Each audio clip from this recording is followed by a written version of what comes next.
New session आपको यहाँ पे जो है ये कराए जा रहे हैं। और फ्रेंड्स यहाँ पे आप सब देख पा रहे हैं आज का जो हमारा सेशन है हिंदी और इंग्लिश दोनों ही लैंग्वेज में हमने MCQ को जो है टाइप किया हुआ है आप सबके लिए।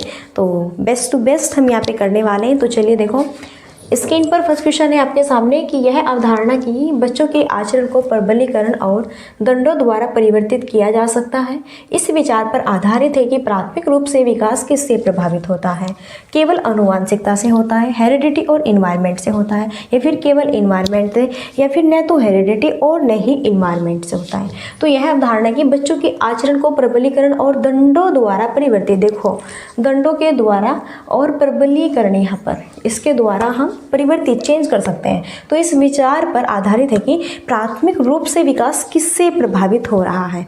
बाय द वे वैसे तो हम एक मोस्टली यहाँ पे सिंपल सा क्वेश्चन करते हैं कि जो हमारा विकास होता है देन यहाँ पे आपका वातावरण और आनुवांशिकता दोनों से ही, क्योंकि बालक जब अपनी माँ के गर्भ में ठहरता है ओके फर्स्ट डे, तो डियर फ्रेंड्स यहीं से जो है बालक का डेवलप स्टार्ट होना है ना आपका शुरू हो जाता है, स्टार्ट हो जाता है। और जैसे ही उसका जन्म होता है फिर बाद में वह अपने इन्वायरमेंट में आके रहन सहन जो भी यहाँ पे अपने पर्यावरण के साथ में घुलता है मिलता है और जैसे जीवन सब जीते हैं सो उसी के साथ में ढलता है, अनुकूलन करता है अपने समाज के साथ में। तो वही चीज़ कही गई है यहाँ पे आपका एक पॉइंट्स है। देन यहाँ पे जो पॉइंट्स है वो ये है कि जब हम विकास बालकों का प्रबलीकरण और दंडों के हिसाब से चेंज करते हैं, तो आप मुझे बताएं जब बालक माँ के गर्भ में होता है क्या तब हम बच्चे को दंड दे सकते हैं, प्रबलीकरण दे सकते हैं, क्या हम उसे तब चेंज कर सकते हैं? तो ये ऑब्वियसली यहाँ पे रॉन्ग होगा। इसलिए यहाँ पर केवल और केवल वातावरण से ही चीज़ पॉसिबल हो पाएगी। जब बच्चे का जन्म हो जाता है और जन्म के बाद में वह 1 साल का 2, 3, 4, 5 धीरे धीरे आगे की ओर बढ़ता जाता है, तो फिर यहाँ पे फ्रेंड्स कंप्लीटली आप सब जानते हैं कि कभी कभी ऐसा होता है कि बच्चे जो है समझाने से भी नहीं समझते, या फिर हम कितना भी अच्छा क्यों ना कह लें लेकिन उन लोगों को समझना ही नहीं है। फिर क्या होता है हमें टेढ़ा रास्ता चुनना होता है, फिर हमें दंड अपनाना होता है। तो ये जो हम उसे चेंज कर रहे हैं वो एक यहाँ पे वातावरण होगा ओनली, उसमें आनुवांशिकता का हेरिडिटी का कोई मतलब नहीं है ओके। जब हम यहाँ पे बाद में बच्चे को चेंज करने की कोशिश करते हैं या उसे हम चाहे दंड से करें या फिर उसे हम लाड़ दुलार प्यार से करें, किसी भी माध्यम से करें, तो वह चीज़ें हमारे केवल और केवल ओनली वातावरण पर इफेक्ट डालती है। अब बताओ यहाँ पर आपका आनुवांशिकता कैसे हो जाएगा? बताओ क्या आप माँ के गर्भ में बालक को परिवर्तित कर सकते हैं, चेंज कर सकते हैं? नहीं ना। तो हमें बालक को कैसे ढालना है, कैसा बनाना है, वो चीज़ें हम यहाँ पर इन्वायरमेंट के थ्रू ही उसे ढालते हैं। कि अगर बच्चा गलत राह पर चल रहा है तो हम उसे समझाते हैं, दंड देते हैं और सुधारने की कोशिश करते हैं, उसमें चेंज करते हैं। तो एक सिंपली से एग्जाम्पल्स के थ्रू मैंने आपको समझाने की कोशिश की, देन आप यहाँ पे समझ गए होंगे। अगर समझ गए हैं तो अब बढ़ते हैं हम आगे अपने सेकेंड क्वेश्चन की तरफ। आई होप आपको ये क्वेश्चन अच्छे से समझ आ गया होगा ओके। बिल्कुल हम सिंपल लैंग्वेज में समझाने की कोशिश करेंगे जिससे कि आपको कोई भी डिफ़िकल्टी नहीं हो। स्क्रीन पर सेकंड क्वेश्चन है, एक बच्चा पेंसिल पकड़ने और लिखने से पहले गेंद फेंकने की क्षमता पा लेता है, तो यह स्थिति विकास के किस सिद्धांत की ओर इशारा करती है? शीर्षगामी सिद्धांत है, अधोगामी सिद्धांत है, विकास क्रम की एकरूपता है या फिर एकीकरण का सिद्धांत है? सबसे पहले तो हम फ्रेंड्स यहाँ पे हम जो है विकास की डेफिनेशन को जानेंगे, विकास क्या होता है। एब्सोल्युटली अगर हम विकास की बात करते हैं, विकास डेवलपमेंट यह जो है माँ के गर्भ से स्टार्ट होता है और आपका जब तक आपकी डेथ नहीं हो जाती बिल्कुल अंतिम सांसों तक यह आपका चलता है जो विकास होता है। विकास की जो यहाँ पे एक रूपता होती है वो आपकी एक समान, ठीक है, एक समान नहीं होती, सबकी क्या होती है अलग अलग होती है।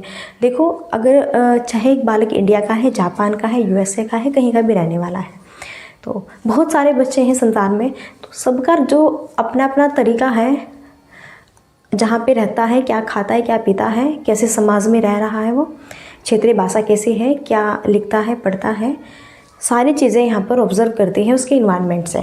देन यहाँ पर उसी प्रकार उसका डेवलप होता है।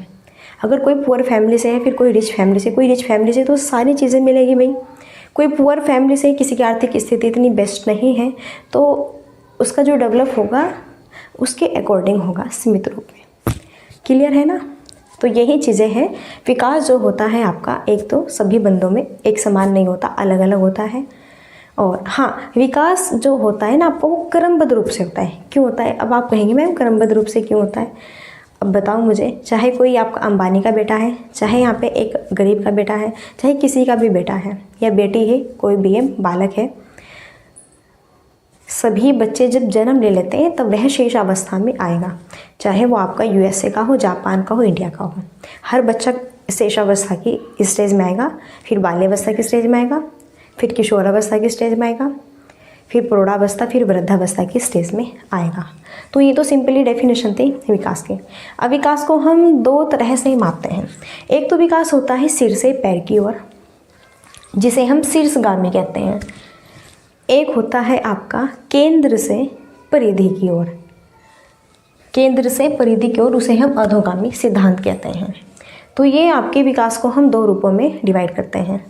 तो यही कहा है, एक बच्चा पेंसिल पकड़ने और लिखने से पहले गेंद फेंकने की क्षमता पा लेता है। तो यह स्थिति विकास के किस सिद्धांत की ओर इशारा करती है? यह करती है शीर्षगामी सिद्धांत की ओर। तो ऑप्शन करेक्ट होगा, यानी कि इसे हम कहेंगे, अगर यहाँ से भी सिंपली क्वेश्चन बनता है बालक का जो विकास होता है कैसे होता है, सिर से पैर की ओर होता है। तो ये पॉइंट्स बहुत बनता है, कैसे होता है, सिर से पैर की ओर जो है यहाँ पे बालक का विकास होता है। तो ये चीज़ भी आपको समझनी होगी, याद रखनी होगी। ऑब्वियसली सिंपल है। ओके, चलो अब ये जो कहा है शीर्षगामी सिद्धांत, यानी कि पहले बालक यहाँ पर अपने सर पर कंट्रोल क्षमता, पहले बालक अपने सर पर कंट्रोल करेगा, सिर पर, पहले बालक का सिर पर कंट्रोल होगा, फिर जो नीचे के पार्ट से फिर उन पर कंट्रोल होगा।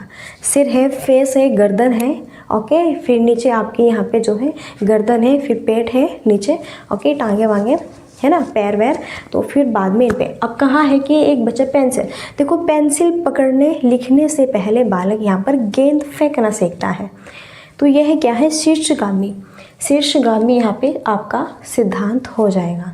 शीर्षगामी सिद्धांत वही होता है जिसमें, जैसा अब देखो, अब अगर हम लिखना सीखेंगे तो सबसे पहले हम अपने बाहाँ पर कंट्रोल करेंगे। पहले सबसे पहले हम अपने जो हमारी ये बाहाँ है, हम पहले इस पर कंट्रोल करेंगे, देन फिर बाद में हम अपनी उंगलियों पर कंट्रोल करना सीखेंगे। तो यही चीज़ कह रहे हैं कि हम लिखने से पहले गेंद फेंकना सीखेंगे, तब बाद में हम लिखने की एक्टिविटी करेंगे। तो यह शीर्षगामी सिद्धांत है। एक होता है केंद्र से परिधि की ओर, ये होता है जैसा सबसे पहले बालक का जो डेवलप होता है अंदर के पार्ट्स का होता है। अंदर हमारे फेफड़े है ना, बहुत सारी चीज़ें हैं, तो उनका होता है डेवलप। रीढ़ की जो हड्डी है कमर की, आप बताओ पहले जो रीढ़ की हड्डी जो कमर है, पहले कमर की जो ऊपर की यहाँ पर ये खाले, पहले इसका विकास होगा कि अंदर जो रीढ़ की हड्डी है इसका होगा? सिंपल सा क्वेश्चन है। तो भैया पहले रीढ़ की हड्डी का ही तो विकास होगा, बाद में ही तो हमारी यह यहाँ पे संरचना बनेगी। ओके, तो क्लियर है, समझ आए? ये होता है अधोगामी सिद्धांत। चलिए थर्ड क्वेश्चन है, मस्त क्वेश्चन है। गत्यात्मक और संज्ञानात्मक विकास ब्लैंक होता है बाल्यावस्था तक, किशोरावस्था तक, वयस्कावस्था तक, या फिर संपूर्ण जीवन काल के दौरान गत्यात्मक और संज्ञानात्मक विकास होता है। तो गत्यात्मक गति एक्टिविटी, संज्ञानात्मक संज्ञान में आपका सभी विकास आता है। देखो संज्ञान में यहाँ पर हम शारीरिक विकास को भी ले सकते हैं, किसको भैया, शारीरिक विकास को भी ले सकते हैं, और इसमें हमारा मानसिक विकास भी आ जाएगा। कौन सा, मानसिक विकास भी आ जाएगा। संज्ञान, नॉलेज, ज्ञान, मस्तिष्क का सारी चीज़ें इसमें डेवलप है। ओके, और भी आपकी हर एक पर्सनैलिटी, व्यक्तित्व का विकास सभी संज्ञानात्मक, संज्ञान के अंदर इंक्लूड है। संज्ञानात्मक हमने एक शब्द यहाँ पर जो है, हम ये नहीं कह सकते कि शारीरिक विकास, मानसिक विकास, संज्ञान विकास। ओके, हमने सभी चीज़ों को इसमें नॉर्मलाइजेशन कर दिया संज्ञानात्मक। तो संज्ञानात्मक होता है जिसमें हमारी ऑल पर्सनैलिटी का डेवलप होता है, वो खाने पीने सोने से लेके घूमने फिरने टहलने सारी चीज़ों तक। ओके, और गत्यात्मक एक्टिविटी जो हम करते हैं, तो ये जो विकास होता है क्या सिर्फ और सिर्फ हमारा बाल्यावस्था तक ही होता है, क्या सिर्फ और सिर्फ किशोरावस्था तक ही होता है, या फिर वयस्क? नहीं, ये है आपका संपूर्ण जीवन। अभी तो कहा मैंने, वहीं बस यहाँ पे देखो बच्चे को कंफ्यूज करने के लिए गत्यात्मक और संज्ञानात्मक लगा दिया पहले।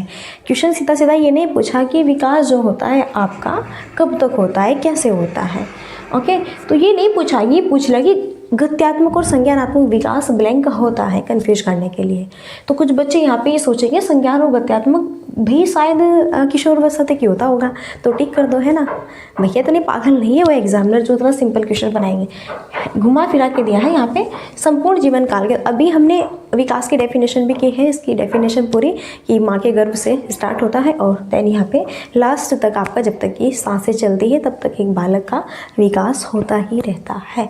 ओके, चलिए संपूर्ण जीवन काल के दौरान तक होता है। अब इसमें विकास खाता है, पीता है, जो है जंप करता है, खेलता है, दौड़ता है और यहाँ पर जो है सोता है, सारी चीज़ें हमारी इसमें ही आ जाएंगी। पढ़ते हैं, लिखते हैं हम, और हम अगर हम कुछ बनना चाहते हैं हम बन गए, हमने जॉब पा ली, ये कर ले, तुमने स्ट्रगल किया, वो क्या, वो सब क्या है, विकास ही है। ओके, नेक्स्ट, बच्चों के प्राथमिक सामाजिकरण के लिए निम्न में से कौन सी संस्था जिम्मेदार है? विद्यालय है, धर्म है, परिवार है, समुदाय। तो यहाँ से भी क्वेश्चन बनता है, एक तो बच्चों का प्राथमिक और द्वितीय, यहाँ से क्वेश्चन पूछा जाता है। तो बच्चों का जो प्राथमिक सामाजिकरण होगा उसके लिए कौन सी संस्था जिम्मेदार है? तो भाई यहाँ पे मुझे बताओ, विद्यालय, धर्म, समुदाय, ये जो विद्यालय है, धर्म है, समुदाय है, ये आपका यहाँ पे सामाजिकरण का, ये जो है आपका यहाँ पे सामाजिकरण का द्वितीयक संस्था है। यह कौन सी संस्था है? द्वितीयक संस्था है। तो यहाँ पर हो जाएगा परिवार। तो बच्चों के प्राथमिक सामाजिकरण के लिए निम्न में से कौन सी संस्था जिम्मेदार है? परिवार है। अब आप कहेंगे देखो इसमें थोड़ा यहाँ पे बहुत ही अच्छा सा मैं एग्जाम्पल के आधार पर आपको समझाऊंगी। अभी जैसे छोटा नन्हा सा बालक होता है, 1 मंथ का ही है अभी, तो हम 1 मंथ के बालक को समुदाय में छोड़ देंगे क्या? या फिर धर्म के ऊपर सौंप देंगे? या फिर हम उसे विद्यालय में डाल देंगे? थोड़ा सोच के देखो, अगर कॉमन सेंस का हम यूज़ करेंगे। नहीं ना भाई, विद्यालय में भाई वो हमारे बच्चे का पालन पोषण क्यों करें? अब आप खुद ही देख लो, 1 मंथ का बालक जो है क्या क्या करता है। ओके, तो सब कार्य उनको ही करना होता है, उसके पेरेंट्स को। देन यहाँ पे उसकी फैमिली, और फैमिली में भी एक शब्द रहता है, बहुत क्यूट सा शब्द है, वो है माँ। क्लियर है? तो भाई देखो सारा यहाँ पे सब कुछ एक्टिविटीज़, और यहाँ पे बच्चे का पालन पोषण, उसकी देख रेख, खाना पिलाना और भी बहुत सारे वर्क बालक के एक माँ करती है, उसके पेरेंट्स करते हैं, फैमिली मेम्बर वाले भी, लेकिन सबसे स्पेशली माँ एक शब्द है जो बहुत अनमोल है। इसलिए प्राथमिक सामाजिकरण के लिए कौन सी संस्था जिम्मेदार है? वो है फैमिली।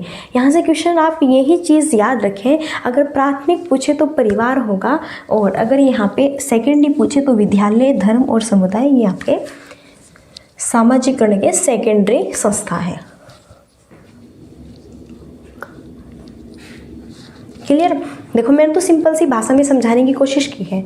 अगर कोई भी आपको यहाँ पे कन्फ्यूजन्स है या फिर कोई डाउट्स है तो भी आप मुझे पूछ सकते हैं। मैंने सिंपली भाषा में आपको समझाने की कोशिश की है जिससे कि आप सही से समझ पाए।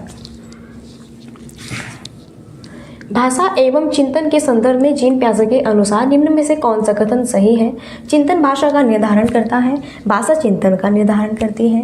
भाषा और चिंतन दोनों स्वतंत्र प्रक्रिया है। भाषा और चिंतन दोनों आंतरिक प्रवृत्ति है। तो भाषा एवं चिंतन की यहाँ पे बात हुई है जीन पियाजे की। अब यहाँ पर एक बहुत ही फेमस मनोवैज्ञानिक है जिसका नाम है क्या? वाइगोत्स्की। अगर हम वाइगोत्स्की मनोवैज्ञानिक साहब की बात करते हैं, या क्या कहते हैं कि पहले बालक के अंदर भाषा डेवलप होती है, बाद में विचार उत्पन्न होते हैं। सो दैट यहीं पर जो है जीन जो पियाजे हैं ये इसका अपोजिट करते हैं। ये क्या कहते हैं? नहीं, पहले बालक में विचार उत्पन्न होते हैं, देन उसके भाषा उत्पन्न होगी। ओके, तो भाषा चिंतन का निर्धारण करती है, चिंतन भाषा का निर्धारण करता है, या फिर भाषा और चिंतन दोनों स्वतंत्र है। चिंतन का मतलब यहाँ पर विचार हो जाएगा। तो देखो मैंने विचार ऑप्शन न रखे। विचार अगर बाय द वे मैंने तो यहाँ पे विचार पढ़ा है, लेकिन कुछ स्टूडेंट इतने होनहार होते हैं ना कि उसे नहीं पता कि विचार और चिंतन दोनों सेम से ही है ना, दोनों एक ही है। तो ये सोचेंगे कि भैया पता नहीं कौन सा होगा, मैम ने तो विचार बता दे, विचार भाषा का निर्धारण करता है, लेकिन यहाँ पे तो चिंतन दिया हुआ है, इसलिए मैंने विचार के स्थान पर ओके चिंतन यहाँ पे जो है वर्ड को रखा है। तो जो चिंतन है वो भाषा का निर्धारण, देखो मैंने भी कहा ना जीन प्याजे क्या कहते हैं, पहले विचार उत्पन्न होते हैं बाद में भाषा आती है, ये कहते हैं जीन प्याजे। और ये एक पेस का अपोजिट करते हैं वाइगोत्स्की, पहले कहते हैं नहीं पहले भाषा उत्पन्न होती है बाद में बच्चे में विचार उत्पन्न होते हैं। तो जीन प्याजे जो है बहुत ही फेमस यहाँ पे आपके स्विट्जरलैंड के थे। कहाँ के थे? स्विट्जरलैंड के थे। और इन्होंने जो है यहाँ पे संज्ञानात्मक विकास का जो है सिद्धांत दिया है और यहीं पर इन्होंने अपनी 4 अवस्थाएं बताई है। 4 अवस्था है इनकी संवेदी, ओके, संवेदी सक्रियात्मक अवस्था है, पूर्व संक्रियात्मक अवस्था है, फिर यहाँ पर मूर्त संक्रियात्मक अवस्था है, फिर 4 यहाँ पर है अमूर्त संक्रियात्मक अवस्था। संवेदी जो अवस्था है इसकी स्टेज है 0 से 2 साल, पूर्व संक्रियात्मक की है 2 से 7 साल, मूर्त संक्रियात्मक की है 7 से 11 साल, अमूर्त संक्रियात्मक की है 11 से 18 प्लस। ओके, ये यहाँ पर इनका टाइम टेबल है, देन पूछा जा सकता है इसलिए याद रखें। सो भाषा एवं चिंतन के संदर्भ में जीन प्याजे के अकॉर्डिंग इनमें से कौन सा कथन राइट है? जीन प्याजे कहते हैं पहले बालक में चिंता उत्पन्न होगी बाद में भाषा का निर्धारण होगा। अगर बालक कुछ बोलना चाह रहा है या फिर कोई उससे कुछ बातचीत कर रहा है तो पहले उसके मन में विचार उत्पन्न होंगे चिंतन की मुझे क्या बोलना है, और फिर बाद में लैंग्वेज का हम यूज़ करते हैं। ये चीज़ कहते हैं आपके जीन प्याजे कि भाई पहले तो हम अपने मन में कुछ ना कुछ डिसाइड ही करेंगे ना, चिंतन ही करेंगे, कुछ विचार उत्पन्न होंगे कि हाँ हमें अगले बंदे को बोलना क्या है। ऐसे थोड़ा ही कि बस ऐसी भाषा का हम यूज़ कर देंगे। इस चीज़ को फॉलो करते हैं आपके जीन प्याजे। नेक्स्ट बेहतरीन क्वेश्चन है, देखो 2 गिलासों में समान मात्रा में जल है परंतु अनु सोचते हैं कि लंबे गिलास में छोटे और चौड़े गिलास से अधिक जल है। जीन प्याजे के अनुसार अनु की सोच का आधार क्या है? केंद्रीयता है, क्रमबद्धता है, संरक्षणता है या फिर परिपक्वता है। देखो 2 गिलास है यहाँ पे, एक जो गिलास है वो आपका दिखने में बड़ा है लेकिन यहीं पर एक जो गिलास है वो आपका क्या है? चौड़ा है, समझे ना। और यहीं पर अगर हम बात करें दोनों, एक पॉइंट्स और क्लियर कर देना चाहती हूँ, ये जो दोनों गिलास है यहाँ पे, दोनों जो यहाँ पर ये गिलास है ना, दोनों के दोनों गिलास यहाँ पर समान है। सॉरी फ्रेंड्स, बस ये यहाँ पर क्या है? लेंथ, इसकी लंबाई ज़्यादा है और ये चौड़ाई। क्लियर है भैया? इसमें दूध है, क्या है? इसमें मिल्क है, और इसमें भी क्या है? मिल्क है। तो 2 गिलासों में समान मात्रा में, चलो दूध या जल, ओके हमने तो मिल्क ले लिया, चलो जल ले लो। देखो समान मात्रा में क्या है? जल है, वाटर है, ठीक है, समान मात्रा में क्या है? वाटर है। छोटे और चौड़े गिलास से अधिक, अनु ये सोचते हैं कि जो छोटा गिलास है और जो ये बड़े वाला गिलास है, लंबा जो गिलास है, उसमें लंबे गिलास में छोटे वाले गिलास से ज़्यादा दूध है, यानी कि ज़्यादा यहाँ पे जल है। देखो दूध याद आ रहा है, ठीक है। तो जीन प्याजे के अनुसार अनु की सोच क्या है? यहाँ पर इसकी सोच है केंद्रीयता। अब अगर हम केंद्रीयता को डेफिनेशन करें, केंद्रीयता यहाँ पर ये जो है केंद्रीयता, जो जीन प्याजे अपनी 4 अवस्थाएं बताते हैं ना, इसमें जो यहाँ पर इनकी सेकंड वाली है पूर्व संक्रियात्मक। पूर्व जो संक्रियात्मक अवस्था है जो 7 से 11 साल तक की है, यस, ये जो अनु है ये इसी स्टेज में है, पूर्व संक्रियात्मक अवस्था में 7 से 11 में। केंद्रीयता यह सिर्फ और सिर्फ एक ही चीज़ पर फोकस क्रिएट कर पाती है।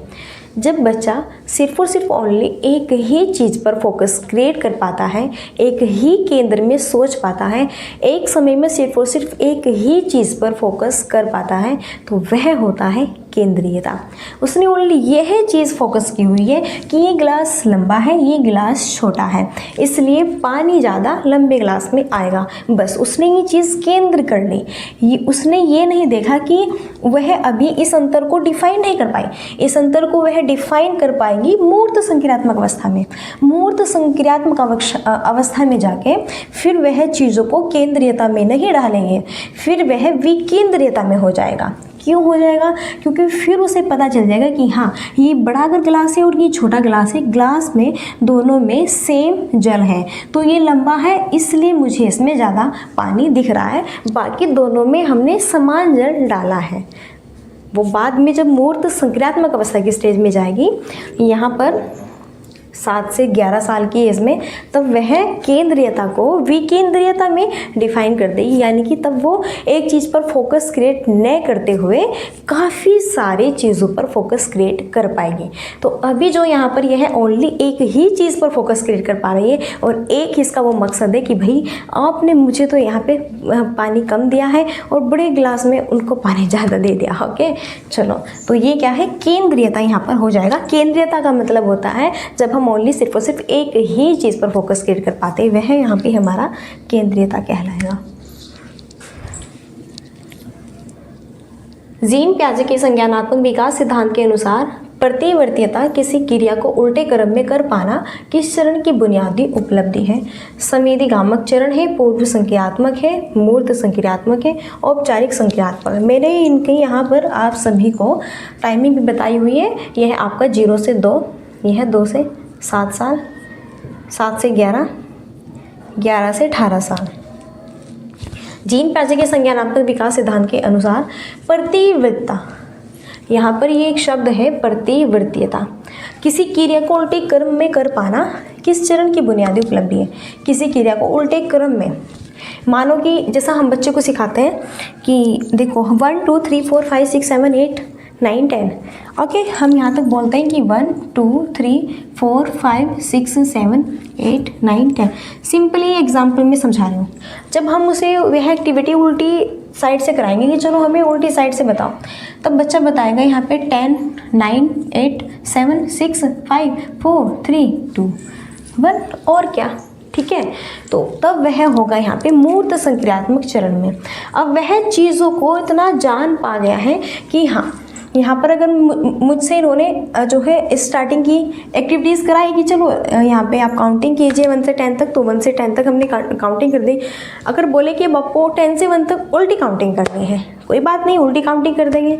तो 10 9 8, तो इन्हें पता है कि कैसे ही करा लो काउंटिंग, शब्द जहाँ पे है, जो जहाँ पे है वहीं पे आने वाली है, जो आपकी संख्या होगी वो भी वहीं पे रहेगी, कैसे ही करा लो, ठीक है। तो जब हम यह चीज़ समझ जाते हैं कि उल्टे क्रम में कराओ, सही क्रम में कराओ, कैसे भी कराओ भाई, होगा यही आपका।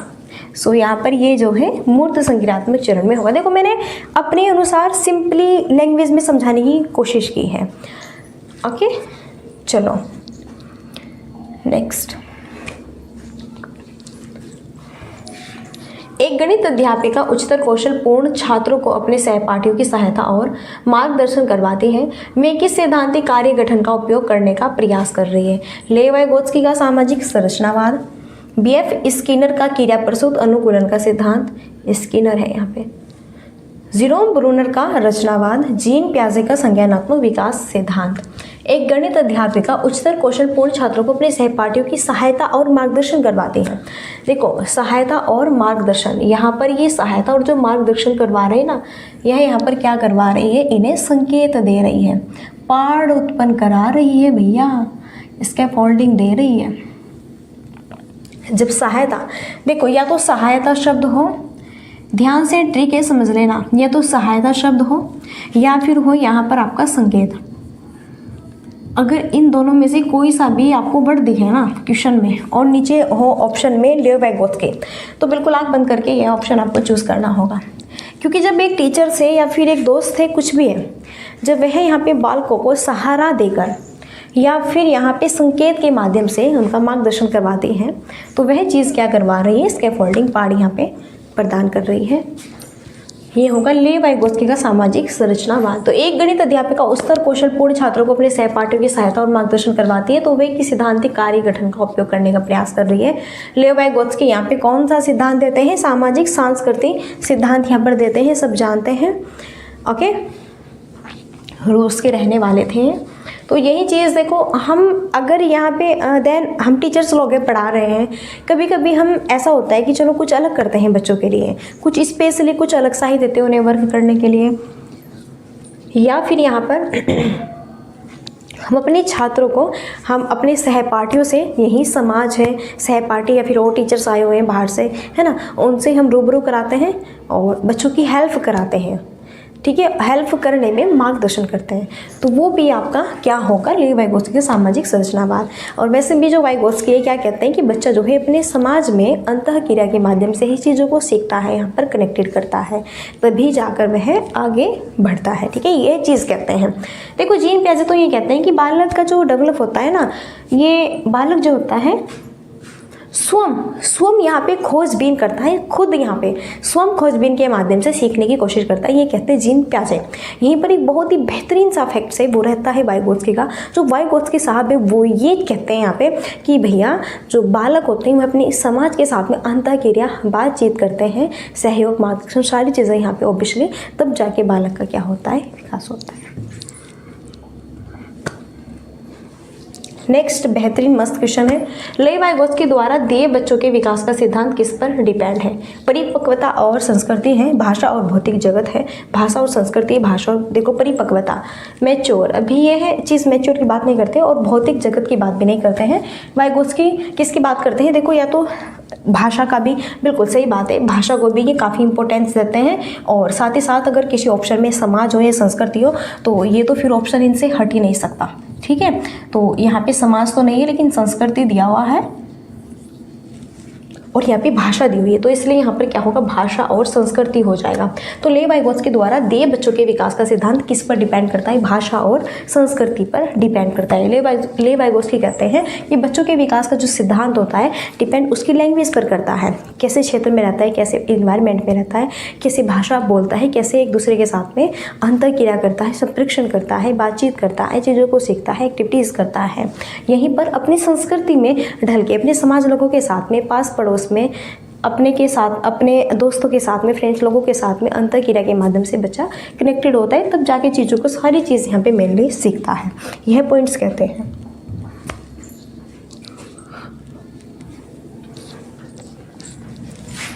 जेंडर एक अवधारणा ही मनोवैज्ञानिक, जैविक है, सामाजिक, शारीरिक। तो जेंडर एक क्या है? देखो जेंडर एक है सामाजिक। जो ये जेंडर, अब इसमें कंफ्यूज मत होना, जो जेंडर है एक अवधारणा है।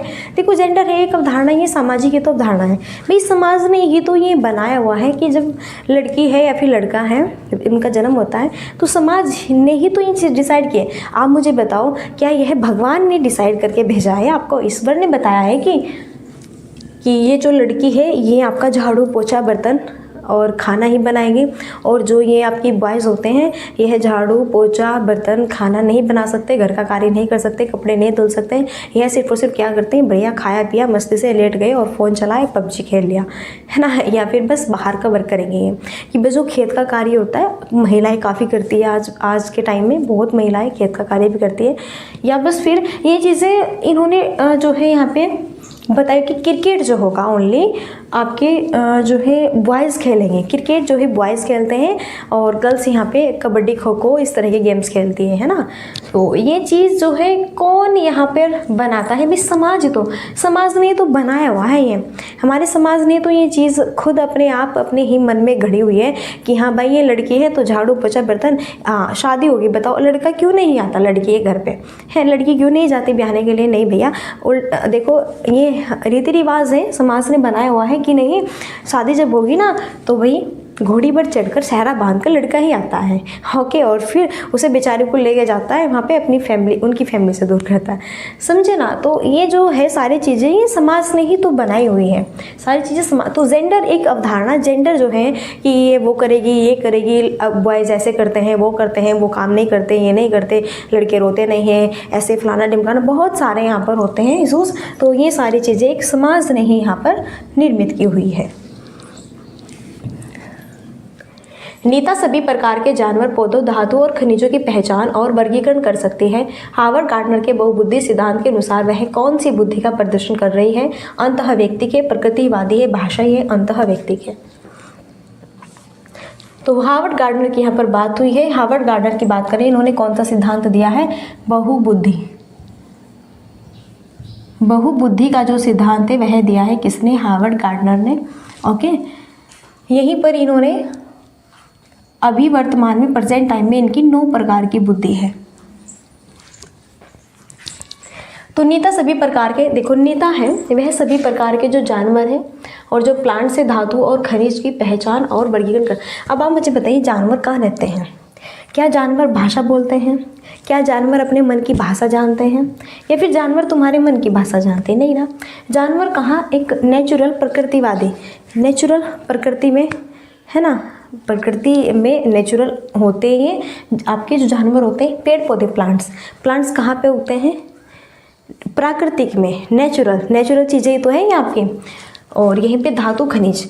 अब जैसे मैं यहाँ पे एक एग्जाम्पल लूँ, जैसे वैज्ञानिक होते हैं, वो चाहे आपके वैज्ञानिक हो कि भाई आपके जानवर वाले वैज्ञानिक है। अब कोई जानवर है, मेंढक है, हम कहते हैं ना कि मेंढक कैसे सांस लेता है, या फिर हम बहुत सारे कुछ भी पूछ सकते हैं कि जो हाथी है वो कितने घंटे सोता है। तो ये जो सारी चीज़ें यहाँ पर रिकॉर्ड की हुई है, इन वैज्ञानिकों ने की हुई है। क्यों की हुई है? क्योंकि इन्हें इसमें इंटरेस्ट है, यह नेचुरल चीज़ों में इंटरेस्ट भी रखते हैं और जानते भी हैं। देखो, सब में सभी प्रकार की बुद्धि नहीं होती, लेकिन किसी ना किसी में भिन्न भिन्न टाइप्स की बुद्धि होती है। तो भैया किसी को बहुत शौक होता है, शौक क्या कहें, बहुत नॉलेज होती है जानवरों के बारे में।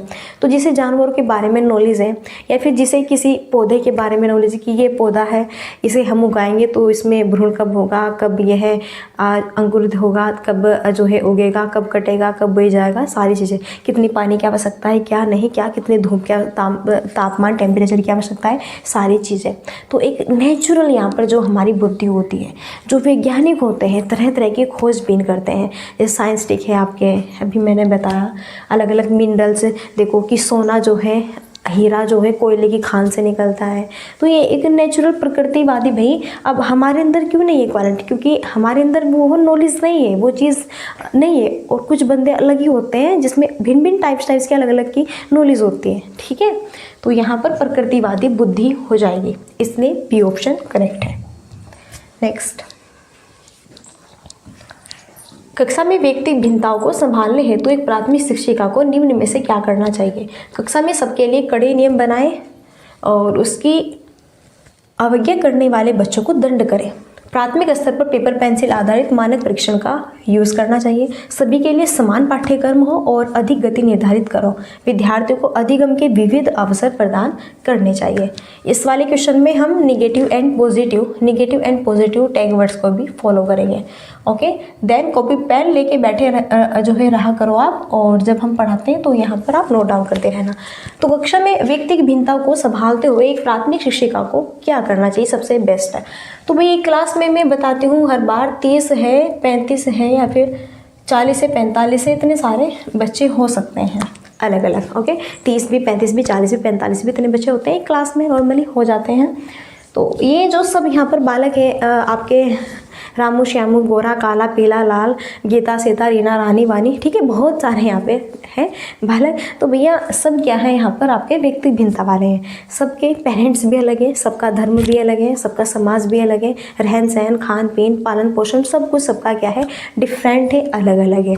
तो यही चीज़ है यहाँ पर कि व्यक्तिगत भिन्नताओं वाले बच्चों को कैसे टीचर्स हैंडल करती है और कैसे उसे करना चाहिए यहाँ पे। तो अब उसकी क्लास में तो अलग अलग बच्चे आए हुए हैं, लेकिन क्लास तो रूम तो एक ही है और आप पढ़ाने वाले भी एक ही है। तो भैया अब आप देखो कि आपको उसे कैसे हैंडल करना होगा सभी बच्चों को। और ये तो नहीं कि सभी के सभी अव्वल बच्चे हैं प्रतिभाशाली, कुछ ऐसे मंद बुद्धि के भी बालक होंगे कि तुम कितना ही सर में दर्द कर लियो उसे पढ़ाते पढ़ाते कि फिर भी नहीं समझ पाएगा। कुछ ऐसे भी मंद बुद्धि हो गए, और कुछ ऐसे बालक हो गए कि आपने मुँह से बोला नहीं और उन्होंने कैच कर लिया तुरंत, जिसे हम गॉड गिफ्टेड प्रतिभाशाली बालक कहते हैं। तो ऐसे भी बच्चे होंगे कुछ सामान्य कि एक दो बार बताना पड़ता है, फिर जो है नॉर्मल समझ जाते हैं। तो इस तरह के बालक अलग अलग डिफरेंट बुद्धि IQ लेवल के होते हैं। तो तब हम इस तरह के बालक को क्या यहाँ पर कड़े नियम देंगे, और अगर उन्होंने हमारी अवज्ञा यानी कि हमारी आज्ञा के बिना कुछ कार्य किया तो हम उसे दंड करेंगे। सबसे पहले तो हमें ध्यान रखिए CTET में जो ये कड़े नियम और दंड देना जो ये शब्द है ना, ये हमारे क्या है, निगेटिव टैग वर्ड्स है। तो कड़े नियम और दंड देना इस तरह के शब्द दिखे निगेटिव टैग वर्ड्स होगा, इसे हम फॉलो नहीं करेंगे ऑप्शन को। देखो पेपर पेंसिल आधारित मानक परीक्षण लेंगे, बस ये भी हमारा यहाँ पे मानक परीक्षण, ये चीज़ भी मानक आपका किस में आएगा, निगेटिव टैग वर्ड्स में। और भाई सभी के लिए हम समान पाठ्यक्रम कैसे चूज़ कर सकते, कभी भी नहीं होगा। आप कितने भी टैलेंटेड क्यों ना हो, आप कुछ भी हो अपने आप में, कुछ भी, चाहे आप जो है अमेरिका से ले आओ किसी को कि आ जाओ भैया आप पढ़ा दो, यहाँ पे हमसे तो नहीं हो पा रहा, तुम यहाँ पे इन्हें सब बच्चों का सम्मान कर दो, तो कभी भी आप इक्वल नहीं कर पाएंगे। कितने भी आप खुद कितने भी अव्वल टीचर्स क्यों ना हो, कभी भी आप समान पाठ्यक्रम और समान गतिविधि के थ्रू बच्चों को नहीं अधिगम करा सकते। होता ही पॉसिबल ही नहीं है। हाँ, विद्यार्थियों को अधिगम के हम विविध अवसर प्रदान करेंगे। अब जो एक क्लास होती है, एक टीचर को इतना एक्सपीरियंस हो जाता है धीरे धीरे अपने बालकों को पढ़ाते हुए कि हाँ कौन बच्चा कहाँ तक क्या कर सकता है, किस बच्चे में कितनी क्षमता है, कौन बच्चा किस लेवल तक पढ़ लिख सकता है, उसकी क्या क्या यहाँ पे कैपेसिटी है कितनी। तो यह एक टीचर समझ जाता है, वो बस सिंपल है ये। तो फिर वह यहाँ पर विविध अवसर देगा और विविध अधिगम के आधार पर मैं देखेगा कि ये रामू है यहाँ तो काफ़ी अच्छा है, अच्छे से कैच कर लेता है चीज़ों को। जब मैं यहाँ पे पढ़ाता हूँ या फिर पढ़ाती हूँ तो तुरंत समझ जाता है, हाँ मैं इसे थोड़ा हार्ड वर्क दूंगा। हाँ ये सीधा है, देखो कैसे गोलगप्पे खा खा के मोटी हो रही है, लेकिन समझती नहीं है इतनी जल्दी, है ना, बिल्कुल मंद बुद्धि है शायद, तो उसे वो उसी लेवल का कार्य देंगे। थोड़ा हंसी मजाक के टाइप से बता रही हूँ। अब ये मैं समझ ना कि हाँ मैम ने तो लड़की को गीता को ही बोला, ठीक है, नहीं भाई रामू श्यामू कोई और भी हो सकता है, गोलगप्पे तो बॉयज़ भी खाते हैं। 8 वर्षीय रोहित को लगता है कि चोरी करना गलत है क्योंकि चोरी करने के व्यवहार की वजह से दूसरे लोग उसे निष्कासित कर देंगे। लॉरेंस कोहलबर्ग द्वारा दिए नैतिक विकास के सिद्धांत के अकॉर्डिंग वह किस चरण को प्रदर्शित करता है? अच्छा लड़का अच्छी लड़की उन्मुखीकरण है, दंड और आज्ञाकारिता उन्मुखीकरण है, सामाजिक व्यवस्था उन्मुखीकरण है, फिर सार्वभौमिक नैतिक सिद्धांत है। सबसे पहले भाई यहाँ पे बात हुई है बहुत ही फेमस कोहलबर्ग की, और आप जानते हैं कि कोहलबर्ग जो है बहुत ही जाने माने मनोवैज्ञानिक है और सीटेट इनके बिना भी अधूरा है। और कोहलबर्ग यहाँ पे कौन सा सिद्धांत देते हैं? नैतिक विकास का सिद्धांत देते हैं। और यह यहाँ पर जो है 3 बताते हैं चरण, और 3 चरण में यहाँ पर ये 6 क्या बताते हैं? अवस्थाएं बताते हैं। ओके, 3 जो चरण है, पहला यहाँ पर होगा इनका परंपरागत होगा पहला चरण, इसमें 2 उपचरण है। फिर यहाँ पर हो जाएगा देन आपका पूर्व परंपरागत, ओके, इसमें भी 2 चरण है। फिर यहाँ पर होगा थर्ड इनका उत्तर परंपरागत, ओके, इसमें भी 2 चरण, 2 भाई इतना तो प्लस कर ही सकते हैं, कितना हो जाएगा 6 होगा कि नहीं होगा। और 3 ये क्या है इनके चरण है ना, कोहलबर्ग जी हैं और नैतिक विकास सिद्धांत यहाँ पर देते हैं। तो इन्हीं में जो यहाँ पे सेकंड वाला है पूर्व परंपरागत, इनमें ही फर्स्ट आपका है यहाँ पे अच्छा लड़का अच्छी लड़की उन्मुखीकरण। तो कभी कभी ऐसा होता है कि देखो 8 वर्षीय लड़का है रोहित, क्या है 8 वर्षीय लड़का है, 8 वर्ष का है, नाम क्या है रोहित है, उसे लगता है कि चोरी करना गलत है क्योंकि चोरी करने के व्यवहार की वजह से दूसरे लोग उसे निष्कासित कर देंगे, गलत कहेंगे, है ना, उस पर दबा लग जाएगा, उसे सम्मान नहीं देंगे। तो जब इस तरह हम सोचते हैं ना कि हाँ मुझे समाज में किस तरह कैसा व्यवहार करना चाहिए, देखो हर कोई तो ये सोचता है कि भाई मेरे समाज में अच्छी पहुँच हो, घर में भी मेरी अच्छी पहुँच हो, समाज में अच्छी पहुँच हो, आसपास में जो भी फैमिलीज़ है या फिर जो भी फ्रेंड्स लोग हैं सब में मेरी उठ बैठ अच्छी हो, अच्छा सम्मान हो, अच्छा सब ये सोचते हैं कि मैं अच्छा बनूं, अच्छा लड़का फिर अच्छी लड़की बनूं, गुड बाय गुड गर्ल बनूं, यहाँ पे मैं जो भी वर्क करूं सबको अच्छा लगे, सब मेरी सराहना करें, इस तरह की रहती है सबको, रहती है कि नहीं रहती है? बिल्कुल रहती है यहाँ पे। ओके, तो ये जो चीज़ है यहाँ पे आपका, तो ये कह रहे हैं कि भैया इस तरह की जो रिस्पॉन्सिबिलिटी हम चाहते हैं, हम इसलिए चाहते हैं क्योंकि हम ये चाहते हैं कि हम अच्छा बने, अच्छा लड़की बने, अच्छा लड़का बने। तो यहाँ पे जो सही आंसर होगा हमारा वो होगा ऑप्शन ए। क्या होगा? Option A. कुछ ऐसे कि हाँ मानो कि कोई फैमिली में कोई आया हुआ है तो हम उसके सामने दर्शाते हैं हाँ कि हम बहुत अच्छे हैं, बहुत अच्छे से कार्य करते हैं, हम बहुत अच्छे से बोलते हैं, सबका सम्मान करते हैं, पैर छू के नमस्ते करते हैं। तो सब ये चाहते हैं कि हाँ जो मुझे ये कहे कि हाँ वो बहुत अच्छी लड़की है, फलाने की लड़की है भाई बहुत ही अच्छी है, अच्छे संस्कारों की, फलाने का लड़का है बहुत अच्छा है यहाँ पे, है ना। तो ये आपकी इसमें आ जाएगी। ये कह रहे हैं कि चोरी नहीं करना चाहिए, कि अगर हमें चोरी करूँगा तो फिर समाज मुझे क्या करेगा? निष्कासित करेगा, फटकारेगा, दुर्व्यवहार करेगा, सम्मान नहीं देगा, बुरी नज़रों से देखेगा। नेक्स्ट, बच्चों द्वारा पूरे वर्ष के दौरान किए गए विभिन्न कार्यों का संग्रहण जिसका लक्ष्य उनके प्रदर्शन का रिकॉर्ड रखना है क्या कहलाएगा? रूब्रिक है, फाइल है, आंकड़ों का प्रपत्र है, पोर्टफोलियो है। बच्चों द्वारा पूरे वर्ष के दौरान किए गए विभिन्न कार्यों का संग्रहण जिसका लक्ष्य उनके प्रदर्शन का रिकॉर्ड रखना है क्या कहलाता है? तो यह है यहाँ पे आपका पोर्टफोलियो होगा। बच्चों द्वारा पूरे वर्ष का, ओके, किए गए विभिन्न कार्यों का संग्रह जिसका लक्ष्य उनके प्रदर्शन का रिकॉर्ड रखना। अब कोई बालक है फर्स्ट क्लास में, सेकंड क्लास में, थर्ड क्लास में, 4 या फिर 5। कोई बालक 5 क्लास में उसने 5 क्लास भाई 1 ईयर तक तो होगी, 1 साल तक होता है। तो इसने 1 ईयर में 5 क्लास में क्या क्या सीखा, क्या क्या यहाँ पे सीखा, क्या क्या किया, क्या क्या सीखा, क्या क्या किया, क्या क्या यहाँ पर इसके साथ एक्टिविटीज़ हुई, ये सारी चीज़ें जब वह नॉर्मल तरीके से अपने माइंड में सेट करता है कि मैंने क्या पढ़ा क्या नहीं, सारी चीज़ें वो मैथ्स की है, साइंस की है, सोशल साइंस की है, हिंदी की है, संस्कृत की है, इंग्लिश की है, कला की है, सारे सब्जेक्ट्स को नॉर्मल तरीके से अपने माइंड में एक जगह फिक्स करता है, एक रिकॉर्ड रखता है। जैसे कंप्यूटर होता है, कंप्यूटर का जो आधार होता है, मेन जो उसका फीचर्स होता है, CPU होता है, उसका कंट्रोल रूम CPU होता है।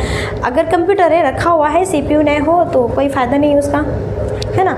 इसी माध्यम से अगर देखो यहाँ तक हमारा जो है यहाँ तक हो और ये सर न हो, है ना, ये माइंड न हो हमारा, तो नीचे से हम ठीक है फुल है यहाँ पे, ये है सर है, गर्दन है, ओके, लेकिन भैया हमारा जो सर है, मेन है, माइंड है, मस्तिष्क है, वो ही न हो, तो बताओ फिर क्या काम है, कुछ भी नहीं है कि कुछ भी नहीं होगा।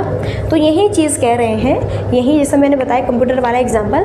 तो जो हम कुछ भी सीखते हैं, जो चीज़ हमारे लिए बहुत इंपॉर्टेंट होती है कि हाँ देन ये चीज़ आगे जाके भी हमारे लिए इम्पोर्टेंट होगी या फिर हमें इसे पढ़ना चाहिए, जैसे कि आरोही अवरोही क्रम, ये है आपका फर्स्ट क्लास से या फिर देन 3, 4, 5 इस क्लास तक स्टार्ट हो ऐसा ही जाता है। मेन कम यहाँ पे जो है परिमेय है ना, अपरिमेय। तो ये चीज़ें बताओ, जब तक कंपटीशन में भैया नंबर नहीं आ जाएगा ना जोक में, तब तक ये चीज़ आप पढ़ते रहोगे। अवरोही क्रम, तब देखो स्टार्टिंग में तो एक छोटा रूप होता है, आगे आगे धीरे धीरे जाके उसका बड़ा रूप बन जाता है, लेकिन है तो वही है। तो ये चीज़ हम कम्प्लीटली याद करते हैं, हम अपने एक माइंड में सेट कर लेते हैं, रिकॉर्ड कर लेते हैं कि आगे जाके फिर हम अपने पूर्व ज्ञान के आधार पर नया ज्ञान अर्जन करेंगे। तो यही होता है पोर्टफोलियो। आई होप आप समझ गए होंगे। ओके, नेक्स्ट है, एक प्रगतिशील स्कूल में दी गई शिक्षा बच्चों को ब्लैंक बनाती है। सक्रिय अन्वेषण है, सक्रिय अनुयायी है, निष्क्रिय अनुयायी, निष्क्रिय। देखो निष्क्रिय तो नहीं बनाएगी, ये तो दोनों निगेटिव टैग वर्ड्स हैं, दोनों क्या है, निगेटिव टैग वर्ड्स हैं। एक प्रगतिशील स्कूल में दी गई शिक्षा बच्चों को क्या बनाती है। जब एक स्कूल जो प्रगतिशील होता है, जो सभी बच्चों की व्यक्ति विभिन्नता को ध्यान में रखते हुए चीज़ों को यहाँ पर उन्हें कराता है, उनका विकास करता है, पढ़ाता है, अच्छा उनका व्यक्तित्व का विकास करता है, अच्छा मानसिक विकास करता है, संज्ञानात्मक विकास करता है ना।